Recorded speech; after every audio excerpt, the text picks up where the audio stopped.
Olá, você que me segue no Rodrigo Silva Arqueologia. Estamos aqui mais uma vez juntos para o nosso bate-papo sobre a Bíblia Sagrada. E hoje eu gostaria de falar com vocês sobre esse tema recorrente que muitas pessoas me perguntam: onde ficava localizado o Jardim do Éden? Bem, antes de entrar no assunto de hoje, se você não é inscrito no canal, está aí a oportunidade, se inscreva, ative o sininho de notificações e, se gostar, partilhe com seus amigos, deixe o seu like e também o seu comentário aqui para o engajamento do canal, tá bem? Vamos à Bíblia.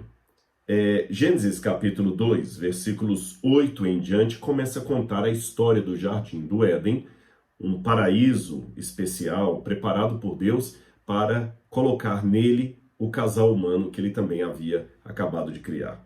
E assim diz a Bíblia Sagrada, Gênesis 2, verso 8 em diante. E o Senhor plantou um jardim no Éden, na direção do Oriente, e pôs o homem que havia formado nele. Do solo o Senhor fez brotar todo tipo de árvores agradáveis à vista e boas para o alimento, e também a árvore da vida no meio do jardim, e a árvore do conhecimento do bem e do mal. E um rio saía do Éden para regar o jardim, e de lá se dividia, repartindo-se em 4 braços. O nome do primeiro rio é Pison, que rodeia a terra de Havilá, onde há ouro. O ouro dessa terra é bom. Também se encontram ali o bidélio e a pedra de ônix. O nome do segundo rio é Gihon, ou Gion, como dizem em português, é o que rodeia a terra de Cush. O nome do terceiro rio é Tigre. É o rio que corre pelo leste da Síria. E o quarto rio é o Eufrates. O Senhor Deus tomou o homem e o colocou no jardim do Éden para o cultivar e o guardar. E onde ficava esse jardim? Bom, eu me lembro de uma vez que um idoso pastor falou comigo que ele teve o privilégio de ir o mais próximo que ele poderia do Jardim do Éden. Ele se referiu a uma experiência que ele teve quando visitou o Iraque e ali esteve no rio Eufrates, bem lá perto, lá embaixo, quase próximo ao Golfo Pérsico. Eu ainda não tive o privilégio de conhecer o Iraque. Da lista dos países bíblicos ou de histórias bíblicas que eu ainda preciso conhecer, o Iraque está lá. O Iraque e a Síria, lugares onde eu não pude entrar até hoje por causa, infelizmente, da guerra. Mas um dia, a menos que Cristo volte antes, eu espero poder conhecer esses 2 países, o Iraque e a Síria. E nesses países você tem, de fato, os 2 rios, com nomes que são idênticos aos mencionados aqui na Bíblia, o rio Tigre e o rio Eufrates. Juntos, essa parte que vem desde os Montes Zagros, lá no Irã, até passando aqui embaixo, assim, formando uma lua crescente, é o lugar chamado Crescente Fértil, ou Mesopotâmia. Aliás, o nome Mesopotâmia vem justamente da junção de 2 palavras gregas. Meso, que significa intermediário, no meio de, e potamos, que significa rio, tá certo? Então, entre terra, entre rios, Mesopotâmia, entre os rios. E os rios seriam, obviamente, o Tigre e o Eufrates. Várias perguntas sobem à nossa mente aqui. Será que esse pastor que disse ter ido mais próximo do rio Eufrates estaria correto? Ele falou isso certamente baseado na passagem da Bíblia que fala que dos 4 rios mencionados em ligação com o Jardim do Éden, você tem 2 deles chamados Tigre e Eufrates, que são os rios que estão ali na Mesopotâmia. Aliás, muitos aldeães ou cidadãos daquela terra falam, realmente aqui ficava o Jardim do Éden. Será isso verdade? Nós temos alguns problemas aqui para resolver com relação a esta localização do Jardim do Éden, que pode parecer apenas uma curiosidade sem sentido, mas dá para a gente tirar uma lição espiritual que eu vou fazer no final desse vídeo. O primeiro problema é que quando você vê a descrição aqui, ela parece uma descrição geográfica bem atual. O autor do Gênesis coloca: o nome do primeiro rio é Pison, que rodeia a terra de Havilá, onde há ouro. O ouro dessa terra é bom. Também se encontram lá o bidélio. Então, quer dizer, parece que ele está falando de um lugar que ele conhecia. Um dos rios do Éden passavam por essa terra que o autor dá detalhes, parece até que ele estava lá, fala até do ouro lá, que era muito bom. Quando ele vai falar o nome do segundo rio, ele fala do Gihon, que rodeia a terra de Cush, uma terra também conhecida por ele. Ou seja, parece que ele está falando sempre de uma geografia presente, algo que ele experimentou. O grande problema começa a surgir aqui. Em primeiro lugar, o rio Tigre e Eufrates, nós sabemos onde ficavam, mas o rio Gihon e Pison, ninguém faz ideia onde seriam esses rios. Ninguém faz ideia. Mesmo a terra de Avilá e Cush, não temos uma certeza absoluta onde ficava. Na verdade, no Antigo Oriente Médio, não há nenhum rio que se divida em 4 braços, conforme a descrição aqui. E embora, se você for fazer um desenho ali do Golfo Pérsico, você de fato tem o Tigre e Eufrates nascendo aparentemente de um mesmo rio, mas ele não se divide em outros 2 braços. Quais seriam esses outros 2 braços aqui? Um outro problema que nós temos em destacar esses rios aqui é que a Bíblia também fala, depois desse episódio aqui da queda do ser humano, a partir do capítulo 7, ela fala de um dilúvio que Deus mandou e que destruiu toda a terra, exceto a família de Noé, que estava na arca protegida por Deus. O resto da terra foi inundado. Então imagina, se o dilúvio de fato foi um evento universal, não ficou nada da geografia pré-diluviana que a gente possa tomar por referência. Então nenhum rio pré-diluviano subsistiria para contar a história, porque a terra seria toda inundada, destruída. E mesmo aqueles que acreditam, eu não faço parte desse grupo, que o dilúvio foi apenas localizado, eles também hão de admitir que ele foi localizado, mas ele destruiu uma área ali.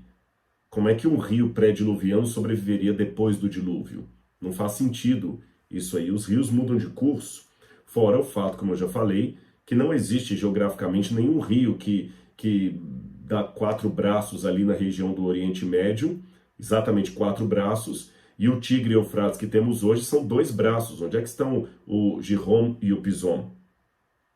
Nós temos outro problema aqui, que quando você vai ler aqui o verso 14, fala assim: o nome do terceiro rio é Tigre, é o que corre pelo leste da Assíria. Ora, veja bem, de fato esse aqui no hebraico não fala a palavra tigre, mas os comentaristas e hebraístas estão de comum acordo que se refere ao rio Tigre. Isso aqui não há dúvida na academia. O problema é que o rio Tigre atualmente, ou pelo menos no tempo da antiguidade, ele não passava ao lado da Assíria, mas dentro dela.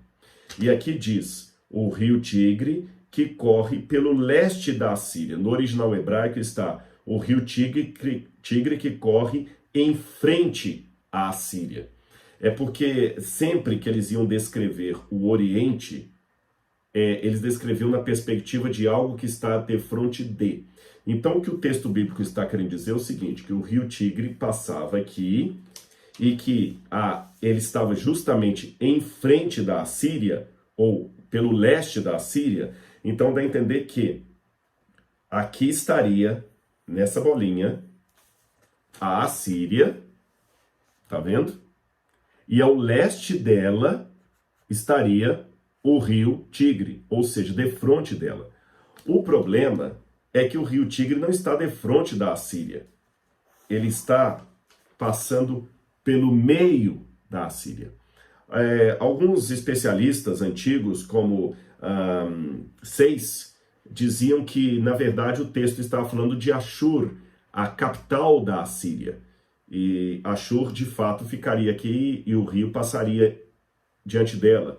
Mas a palavra Ashur, a capital da Assíria, não é usada em nenhum outro momento na Bíblia. Todas as vezes que a Bíblia fala da Assíria, fala do país. Então nós temos aqui uma imprecisão geográfica. Uma imprecisão geográfica. O rio Tigre não passa a leste da Assíria. Então é muito complicado isso aqui. Ele não passa em frente para o ocidente. Aliás, tem um outro problema também.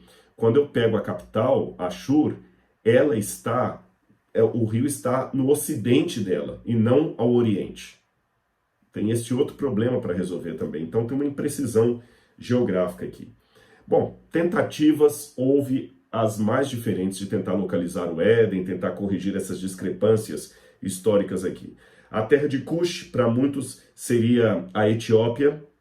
A terra de Avilá, a terra do ouro. Alguns pensam que a palavra Avilá significa terra de areia, mais ou menos. Alguns pensam que a terra de Avilá seria no sul da Arábia, porque realmente o que você tem ali é um deserto, é uma terra de areia.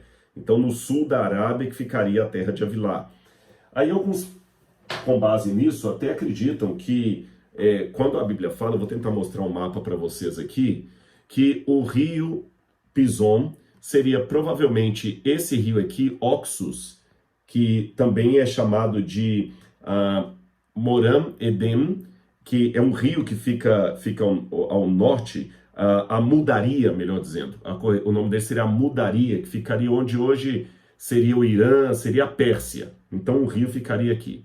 O Tigre e Eufrates estariam aqui no meio, e o outro rio que se perdeu seria o rio Nilo. Uma referência ao rio Nilo, ao rio persa, o rio de Amudaria, e o Tigre Eufrates aqui. O grande problema com essa descrição é porque isso aqui não tem nada a ver com um rio que se divide em 4 braços. Outros tentaram dizer que o quarto rio não seria esse rio persa, mas seria o rio Ganges, que está lá na Índia. Então, toda essa região, que seria a região do Éden, também é complicado de entender assim. Não parece fazer muito sentido, porque o Ganges, ou mesmo a Mudaria, se você quiser, estão muito distantes aqui do Nilo, aqui no Egito, para falar que são rios que vêm de um mesmo braço, não coincidem com o que a Bíblia falou. Como é que a gente pode resolver esse problema, Rodrigo? Onde estaria o Jardim do Éden? Eu já vi várias colocações. A mais clássica acredita que o Jardim do Éden seria ali no Golfo Pérsico, porque dali que sai o braço que vai dividir entre Rio Tigre e Eufrates. Outros pensam que seria no Bahrein. Outros acham que seria na região de Barça. Outros acham que o Éden ficava na Turquia. Outros acham que é no Irã. Alguns acham que seria na Pérsia. E há alguns que acham que o Éden seria na Etiópia. E há quem acredite que o Jardim do Éden ficaria em Jerusalém, onde hoje é Jerusalém. Por que em Jerusalém? Bom, quando você vai para Ezequiel, capítulo 28, versículos 12 a 15, você tem uma passagem curiosa. Ezequiel, capítulo 28, versículos 12 a 15. Eu vou ler na Bíblia para você. Lá fala, novamente, do Jardim do Éden. E diz assim, fala assim, filho do homem, profetiza contra o rei de Tiro, que é uma figura até do diabo, e diz-lhe, assim diz o Senhor, você era o modelo da perfeição, cheio de sabedoria, cheio de formosura, você estava no Éden, jardim de Deus, e se cobria de todas as pedras preciosas, sárdio, topázio, diamante, berilo, ônix, jaspe, curbúnculo, safira, esmeralda. Então fala que ele estava ali no jardim de Deus. E aqui também fala do rio que passa no lugar onde tem o bidélio e a pedra de ônix. Parece que está falando do jardim do Éden. E continua dizendo, você era o querubim da guarda e foi ungido e eu estabeleci. E você permanecia no santo monte de Deus. E andava no meio das pedras brilhantes. O santo monte de Deus, invariavelmente na Bíblia, é o nome que se dá para o Monte Sião, para Jerusalém, o lugar onde ficava o templo. Então alguns fazem uma associação entre Ezequiel 28, falando do monte de Deus, como sendo o Jardim do Éden, e como o monte de Deus, invariavelmente, em toda a Bíblia, é Jerusalém. Então acreditam que Jerusalém seria o lugar do Jardim do Éden, originalmente. Você sabe que tem até uma possibilidade teológica, isso não é dito explicitamente na Bíblia, porém, alguns teólogos acreditam que provavelmente, quando o dilúvio cobriu a terra, para que o jardim do Éden não fosse submerso pelas águas do dilúvio, que era uma maldição, o jardim do Éden foi levado por Deus para o céu. É lógico, a Bíblia não diz isto. É uma inferência que alguns fazem. Por quê? Essa inferência é baseada também em Apocalipse, capítulo 2, versos 17, 2, 17, que lá fala assim: o vencedor comerá do fruto da árvore da vida que está no paraíso de Deus. E como ali o tempo do Apocalipse é muito presente, fala que ele comerá do fruto da árvore da vida que está agora no paraíso de Deus. Mas se está no paraíso de Deus, não pode ser aqui na terra, porque a gente não localiza o paraíso de Deus aqui na terra. E a promessa do Apocalipse parece estar se referindo à Nova Jerusalém, que tem a árvore da vida e que desce do céu. E segundo o entendimento de muitos, ela desce sobre o Monte das Oliveiras, que de acordo com o livro de Zacarias vai se fender. E ali haverá o juízo final. E existe inclusive uma crença judaica que Jerusalém será o último ato de juízo de Deus com os homens, que muitos pensam que será aquela cena do final do milênio no Apocalipse, quando a Nova Jerusalém desce sobre o Monte Sião, sobre o Monte das Oliveiras, e abre uma fenda, e no lugar da Jerusalém terrena, desce a Jerusalém do céu, que de acordo com uma interpretação teológica que faz sentido, a Jerusalém do céu é nada mais nada menos que o Éden restaurado. Então é a partir dessas inferências que alguns deduzem que o Éden não foi de certa forma abandonado por Deus, tanto é que ele deixou querubins ali protegendo a árvore da vida, mas Deus também não o destruiu no dilúvio, porque se Deus tivesse destruído o Éden no dilúvio, não faria sentido João fazer referência à promessa de Deus que o vencedor comerá do fruto da árvore da vida que está no paraíso de Deus. Então, por isso, deduz-se que o paraíso não foi destruído. Se ele não foi destruído e ele não está na terra, então Deus o transportou para o céu. Mas isso, como eu disse, não está explicitamente na Bíblia. É uma inferência que muitos fazem. Seja como for, Rodrigo, onde ficava o Éden? Alguns teólogos liberais, como Robert Alter, falam o seguinte: é bobagem procurar o jardim do Éden, porque essa primeira parte aqui do Gênesis é proto-história, isso aqui é novela. Gênesis 1 a 11 é bem diferente do estilo literário de Gênesis 12 em diante, que fala dos patriarcas. Ali parece histórico, o anterior parece mitológico. Porém, isso não é um consenso, não. Há hebraístas sérios, como Ephraim Spicer, que diz que não, que o prefácio do Gênesis é histórico. E ali é o prefácio da história que virá depois do capítulo 12. E até a forma como descreve aqui o Bidélio e tudo, então alguns pensam que existe alguma historicidade, sim, no Gênesis. Mas se houve essa historicidade, o dilúvio cobriu a terra, por que eu posso dizer que esses rios aí é onde estaria localizado o Jardim do Éden? No Talmud, você fala do Éden do alto e do Éden de baixo, que aparentemente os dois se encontram quando, pela hipótese que eu levantei, o Éden daqui foi levado para as alturas por Deus. Bom, como é que eu interpreto isso aqui? Eu, aparentemente, irmãos, não creio que o rio Tigre e Eufrates de hoje correspondem ao Tigre e Eufrates mencionado aqui no livro do Gênesis. Por que razão? O dilúvio foi um evento tão catastrófico que, se ele foi verdadeiro como a Bíblia apresenta, ele não pode ter sido uma inundação. Porque Deus promete a Noé, o pacto noético, que ele não mandaria outro dilúvio sobre a terra. E inundação tem uma atrás da outra acontecendo na história. Se o dilúvio, então, for uma inundação localizada, Deus quebrou a promessa, porque ele mandou várias outras inundações e ele falou que não mandaria mais um dilúvio sobre a terra. Outra questão, Jesus promete que a volta dele será como o dilúvio.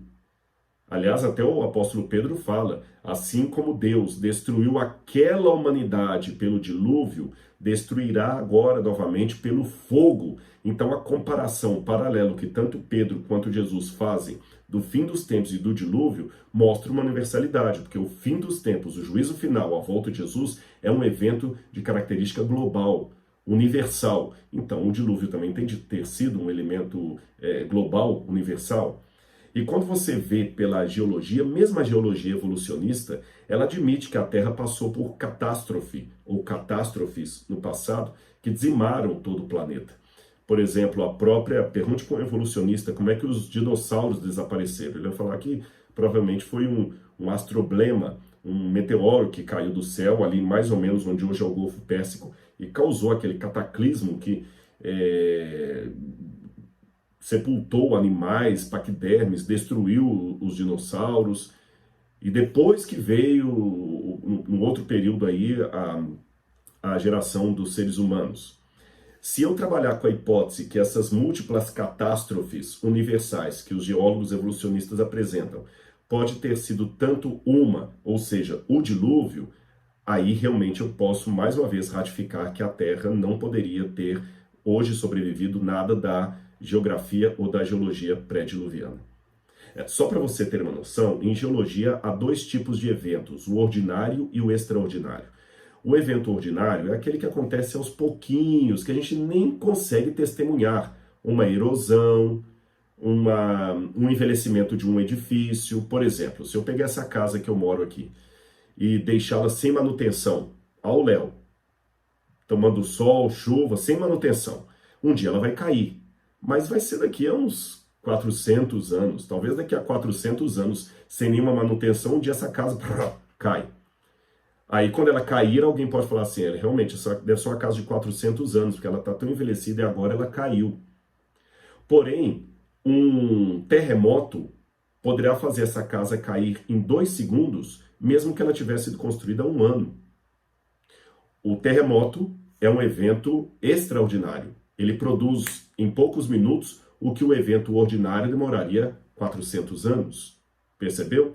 Então, a diferença entre a cosmovisão geológica bíblica e a evolucionista é que, como o evolucionista não trabalha com a ideia de um dilúvio, de uma catástrofe, ele joga para milhões de anos um evento, como se fosse ordinário, que numa situação extraordinária podia acontecer em meses.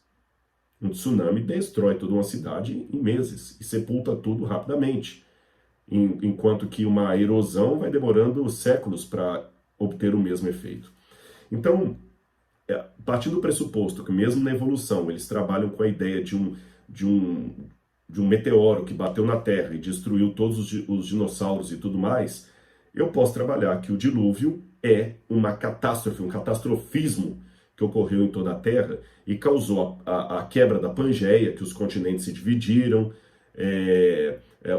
provocou tsunamis que provocaram alagamentos terríveis e também fissuras nas pedras, coisas como o Grand Canyon podem ter sido formados numa catástrofe assim e outras coisas parecidas. Então não sobraria nada pré-diluviano para eu dizer, é o mesmo rio que estava lá saindo do Éden.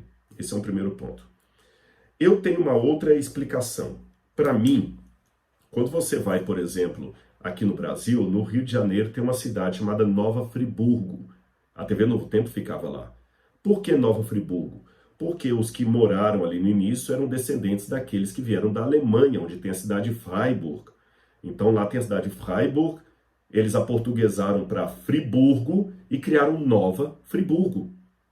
Percebeu? Porque tem uma cidade lá. Da mesma maneira, os judeus que foram para os Estados Unidos, tinha uma cidade de York, na Europa, eles fundaram uma cidade chamada Nova York. Nova York. Você tem então Nova Friburgo. Você tem, sei lá, são várias cidades que eu poderia dar o exemplo. Nova Venécia, por causa de Veneza, da Itália. Então tem um monte, Nova Odessa, por causa da cidade de Odessa. Então, como assim as pessoas acabam rebatizando assentamentos atuais com o nome de um assentamento antigo que tem a ver com os seus ancestrais? Eu posso entender que aqueles primeiros habitantes da Mesopotâmia, cônscios da tradição dos seus ancestrais, que vieram de Noé, rebatizaram o nome daqueles 2 rios ali, Tigre e Eufrates, com o nome que os seus ancestrais contavam dos rios que saíam do antigo Éden. Porque a ideia do Éden é encontradiça em muitos tabletes cuneiformes da primeira literatura produzida pela humanidade ali na Mesopotâmia. Falavam do jardim de Edim, ou Edino, que significa planura, tal como a palavra Éden em hebraico. E a história é muito parecida com a Bíblia. Fala de um jardim que tinha um casal que perdeu a salvação de um dilúvio. Então eles simplesmente rebatizaram aqueles 2 rios com o nome dos rios da tradição adâmica que eles traziam, daqueles que sobreviveram ao dilúvio. Só isso, só isso. E como o lugar parecia realmente um paraíso, um crescente fértil, chamaram aquele lugar ali de Eridu, que é uma das primeiras cidades que se fundam ali na região do Golfo Pérsico. E Eridu parece ter uma relação com a palavra Éden, porque você tem no tablete a ligação com Edenu.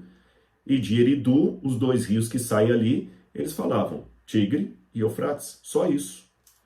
Eu sei que essa minha hipótese não resolve um outro problema, que é o fato do descritor do Gênesis parece falar de localizações geográficas que ele estava familiarizado com elas. Olha a terra de Avilá, a terra de Cush, que eu falei que poderia ser a Etiópia, Avilá podia ser o sul da Arábia. Só que eu noto no livro do Gênesis uma anotação editorial que provavelmente nem seria de Moisés. Isso que eu vou dizer aqui, eu falo com muito cuidado, porque eu não estou endossando a hipótese documentária da alta crítica. Quem estudou teologia sabe do que eu estou falando, que acredita que o Gênesis é uma coxa de retalhos de vários autores. Não vejo assim. Eu acredito que a maior parte do Gênesis foi escrito por Moisés, mas um editor pode depois ter ajuntado os capítulos, dado o formato editorial, e esse editor fez anotações posteriores a Moisés. Por exemplo, Ur aqui é descrito como Ur dos Caldeus. Na época de Moisés não existia Ur dos Caldeus, Caldeia. Isso é uma nomenclatura posterior. Então você vê que alguém fez ali uma atualização do texto para fazer uma referência, mais ou menos, do que ele quer dizer. Quando Abraão foi perseguir os que tinham atacado Ló e sequestrado Ló, diz que ele os perseguiu até Dan. Mas Dan é uma cidade que só ia ter esse nome séculos depois, quando Jacó teria um filho chamado Dan, que por sua vez geraria uma tribo das de Israel chamada tribo de Dan. Essa tribo conquista a cidade de Lechem e ele dá o nome de Dan. Isso eu estou falando por volta de 1300 a.C., enquanto Abraão está por volta de 1800, 1900 a.C., ou seja, estou falando de 500 anos antes. Como é que Abraão poderia persegui-los até Dan se não existia nenhuma cidade com esse nome?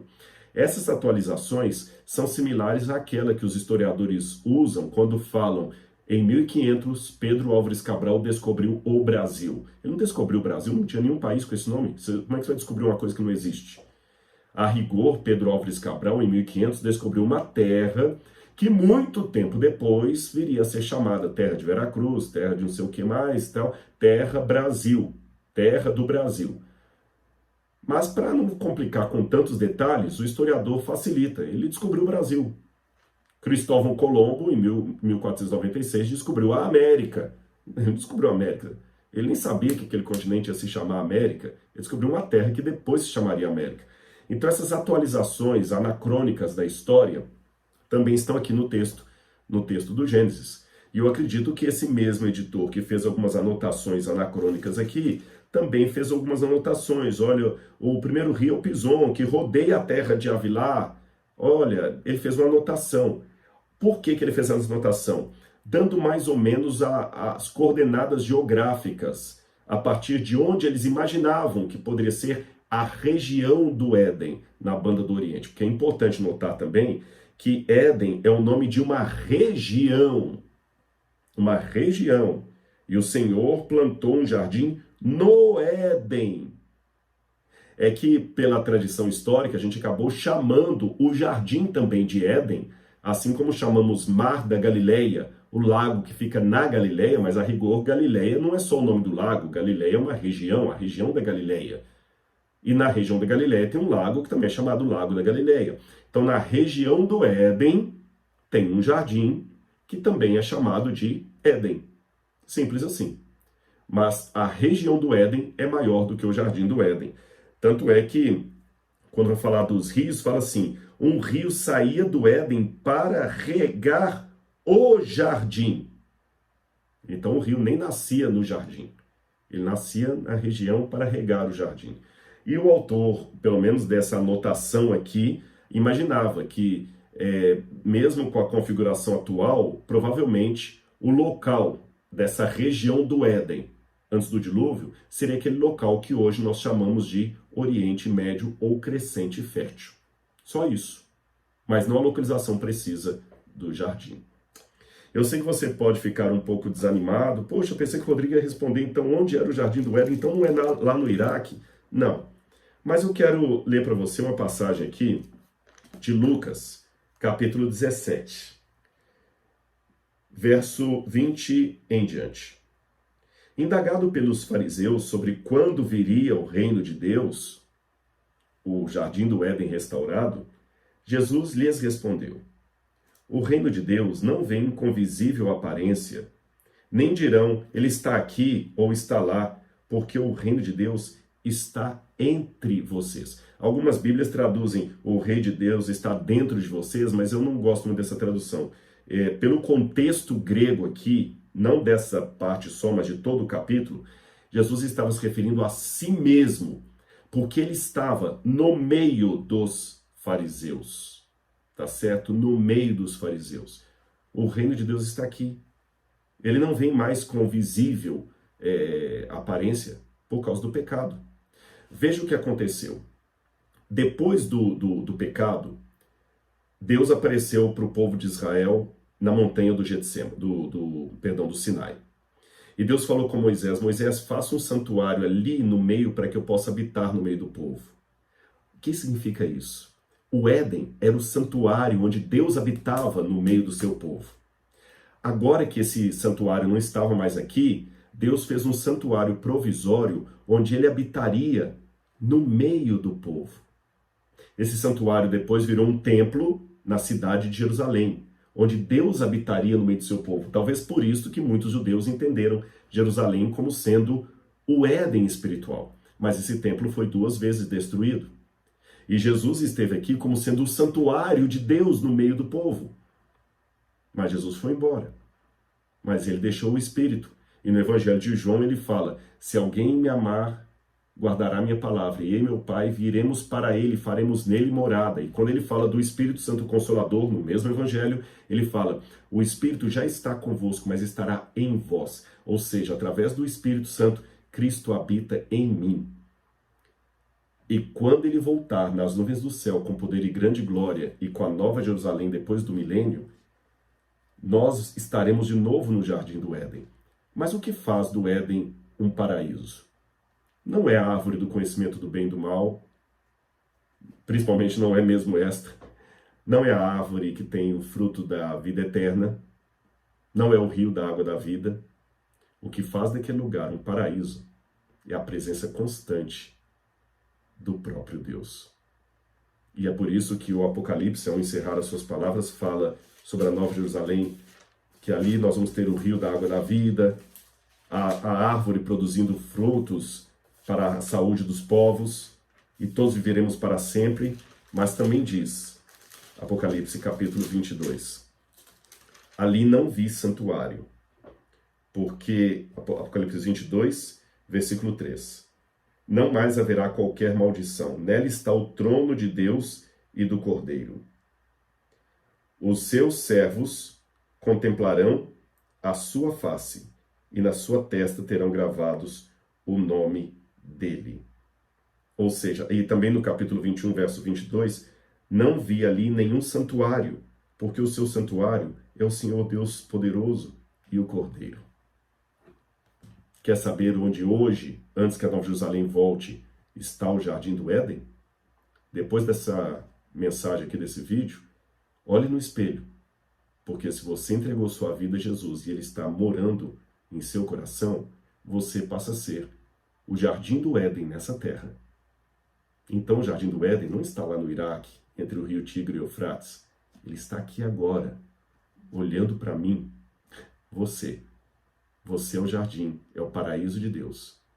Provisório, é verdade, até que o paraíso definitivo venha com Cristo nas nuvens e possamos para sempre viver com o nosso Senhor no Éden restaurado. Não é uma boa? Um abraço e até o nosso próximo encontro. Tchau, tchau.